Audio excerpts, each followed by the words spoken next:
सिर्फ एनालिसिस कर रहा हूँ आज के पेपर की, साइंस के पेपर की एनालिसिस। आज साइंस का पेपर हुआ और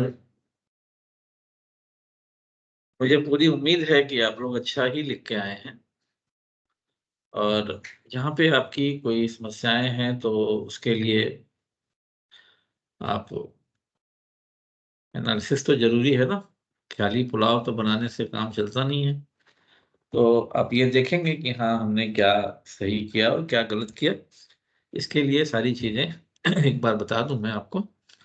और मैं एक पेपर का एनालिसिस कर देता हूँ और बाकी पेपर जो है वो तो क्वेश्चन सिर्फ क्या है, हर सेट में आगे पीछे हैं, एक आध दो क्वेश्चन ही जो है वो अलग हैं, अदरवाइज सारा सेम ही है। तो एक बार फटाफट एनालिसिस कर दूं ताकि आप देख पाएं कि हमने क्या किया है। तो सबसे पहली बात, पेपर तो बैलेंस था ही, और मैं आपको एक स्टार्टिंग में रिव्यू दे देता हूँ। देखिए, वीडियो कैसा बनता है मेरा, इससे कोई मैटर नहीं रखता, मैं इस पे नहीं जाता हूँ कभी।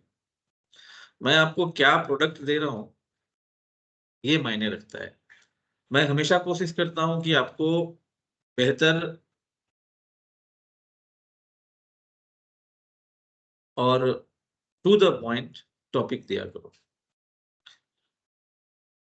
मैंने इसी में कोशिश किया था, आपने मेरे पीछे के अगर 2 वीडियो उठा के देखें तो आप समझ जाएंगे। और क्योंकि थोड़ी सी समय अभाव के कारण केमिस्ट्री का नहीं दे पाया मैं, फिजिक्स का और बायोलॉजी का एक टू द पॉइंट मैंने वीडियो दिया था। और आप देखेंगे कि आपका जो पेपर है एकदम एज इट इज वहीं जाता है। फिलहाल तो मैं पहले ऑब्जेक्टिव की बात कर लेता हूँ। क्वेश्चन नंबर 1 में जो आप देख रहे हैं, ऑप्शन सी इसका सही है। क्वेश्चन नंबर 2 में ऑप्शन बी सही है। क्वेश्चन नंबर 3 में ऑप्शन सी सही है। क्वेश्चन नंबर 4 में ऑप्शन बी सही है। क्वेश्चन नंबर 5 में ऑप्शन सी सही है। क्वेश्चन नंबर 6 में ए ऑप्शन सही है। 7 में सी है सही। 8 में सी है सही। 9 में भी सी है सही। 10 में डी है सही। 11 में बी सही है। 12 में सी सही है। 13 में डी सही है। और आपको बताऊं कि मैंने सुबह में जब मैं सेंटर पे था बच्चों के साथ, तो कई बच्चों को मैंने सुना कि ये अभी लाइव आ रहे हैं, उनमें इतने जुड़े हुए हैं। देखो, लाइव आ रहे हैं, पढ़ा रहे हैं, हम ट्यूशंस भी जाते हैं, स्कूल में भी पढ़ते हैं, और भी हमारे मेंटर होते हैं। लेकिन यहाँ बात होती है रिवीजन के रिस्पेक्ट में आपने क्या किया। पूरी कहानी रिवीजन के टाइम में पढ़ाने की नहीं होती है। और मेरे दोनों वीडियो, मैं चैलेंज करता हूं आप लोगों को, जो भी आप देखेंगे मेरे 2 वीडियो पीछे जो फिजिक्स और बायोलॉजी के दिए हैं मैंने, आप देखेंगे कि मोस्टली क्वेश्चन उठ करके वहीं से हैं। इसमें मैं अपनी कोई दरियादिली नहीं दिखा रहा हूं। ये तो गॉड गिफ्टेड चीज होती है, ये हमारे एक्सपीरियंसेस होते हैं। जब मैं इस बात को कहता हूं बच्चों को तो उन्हें लगता है कि ये तो हवाबाजी कर रहा है।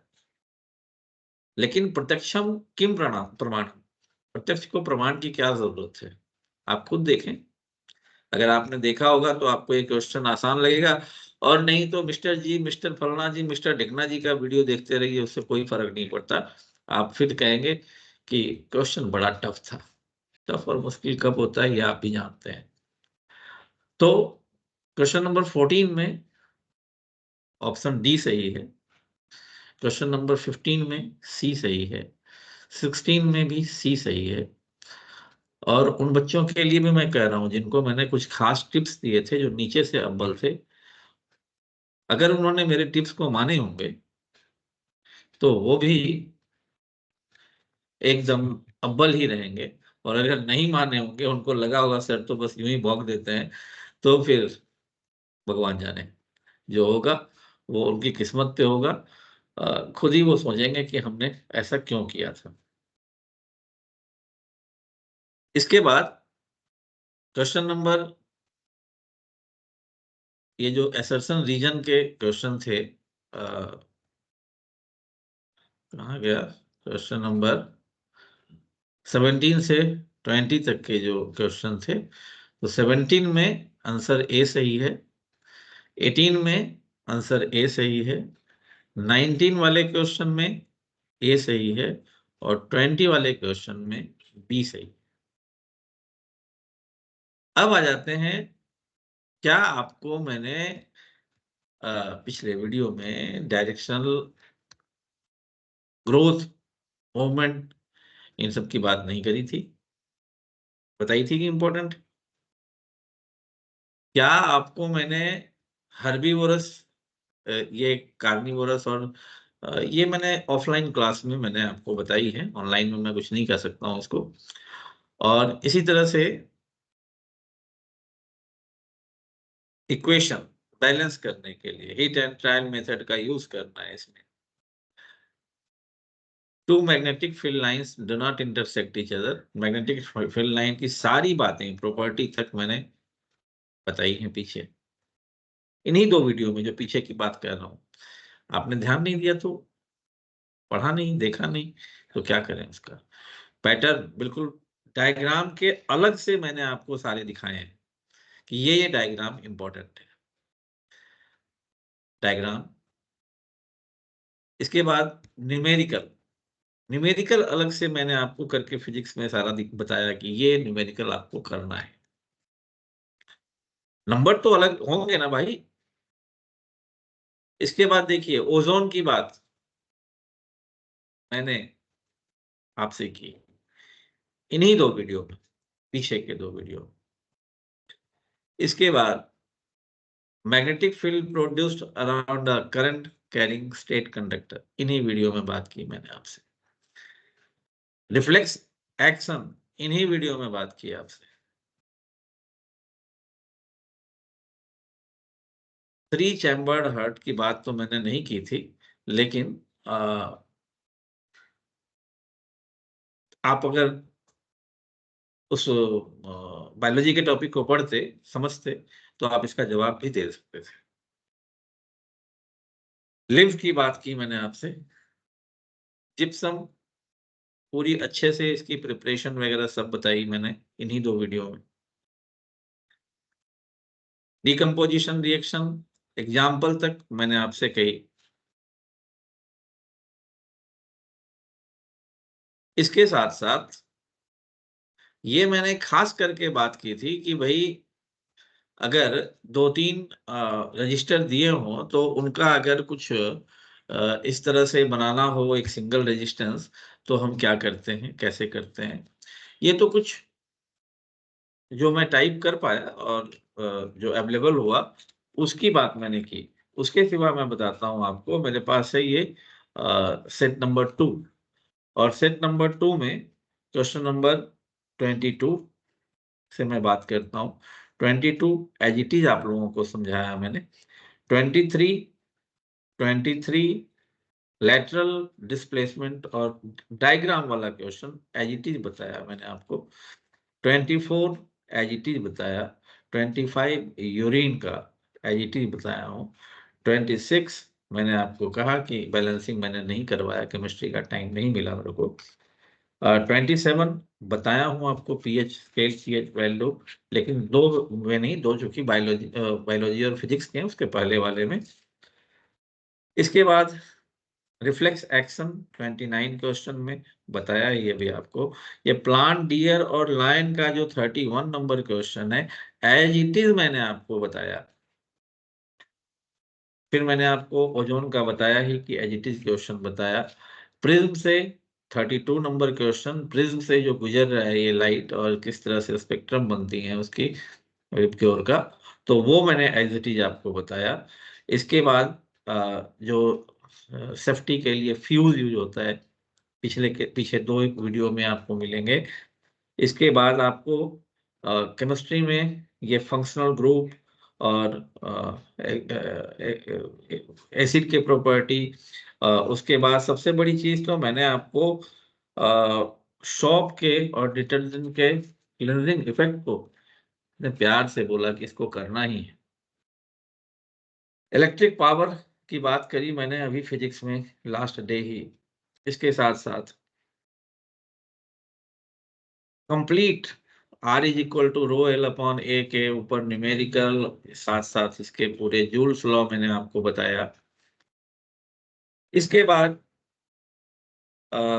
3 टेक्निक जो ह्यूमन फीमेल में प्रेगनेंसी को अवॉइड कर सकता है, पूरी विस्तृत बात की आपसे। स्पोर फॉर्मेशन राइजोपस की पूरी विस्तृत बात की आपसे इन्हीं वीडियो में। इसके साथ साथ मैंने आपको अगर मैं पी प्लांट और मेंडल की बात करूं 38 क्वेश्चन में ये बताया आपको, बिल्कुल कई बार बताया, वैसे तो ऑफलाइन में भी मैंने कई बार बताया है। और साथ ही साथ ये जो रिफाइनिंग है उसकी बात कही। अब बताइए आपकी टू द पॉइंट जब आपको कहा गया, मेरे पास तो दूसरा सेट भी है, उसमें भी समहाउ यही क्वेश्चन है एक आध, मैंने ऑब्जेक्टिव भी आपको दिखाए। जब आपको एज इट इज क्वेश्चन दिए जाते हैं, जब आपको समझाया जाता है, उस पर आप ध्यान नहीं देते। लेकिन मुझे एकदम भरोसा है, वैसे तो मैं दुआ करता हूँ भगवान से कि आप लोग अच्छे नंबर लाए होंगे, लिखे होंगे और आना चाहिए। लेकिन आप कंसंट्रेशन एक जगह नहीं कर पाते, 10 जगह भटकते हैं। मैंने कहा ना एग्जाम्पल, सुबह मैंने सुना कि उसके लाख व्यूअर अभी देख रहे हैं, लाइव देख रहे हैं। अरे भाई, प्रोडक्टिव क्या हो रहा है ये बताइए मेरे को। आपको मैंने छांट करके इतने सिलेक्टेड क्वेश्चन दे दिए, सिलेक्टेड टॉपिक्स दे दिए, आपने उसको क्या किया? अब आपने क्या किया ये तो आपका रिजल्ट बताएगा। लेकिन अब अगला मैथ्स आने वाला है और कल से मैं मैथ्स के रिवीजन सीरीज स्टार्ट करूंगा। छोटे छोटे टॉपिक दूंगा, श्योर शॉर्ट टॉपिक दूंगा, टू द पॉइंट टॉपिक दूंगा।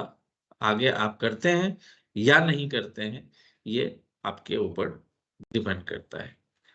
अगर अगर इतने अगर इतने श्योर फॉर्म में अगर मैं आपको टॉपिक्स देता हूं और प्रूफ के साथ देता हूं, आपने पीछे साइंस के जो 2 फिजिक्स और बायोलॉजी के दिए मैंने, उसमें आप टैली करें किसी भी सेट को, अगर श्योर टॉपिक मैंने दिए और अगर आप इनको छोड़ के कहीं और आप मत्था मार रहे हैं, कहीं कर रहे हैं और वहां से आपको लग रहा है कि ये क्वेश्चन टफ है, तो फिर इसके गुनाहगार मैं नहीं।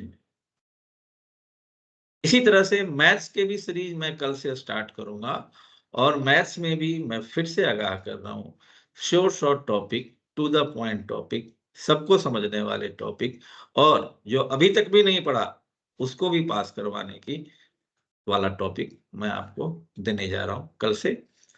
फिर अगले एग्जाम के लिए आपको अभी से बताएंगे। जय हिंद, अभी के लिए इतना ही।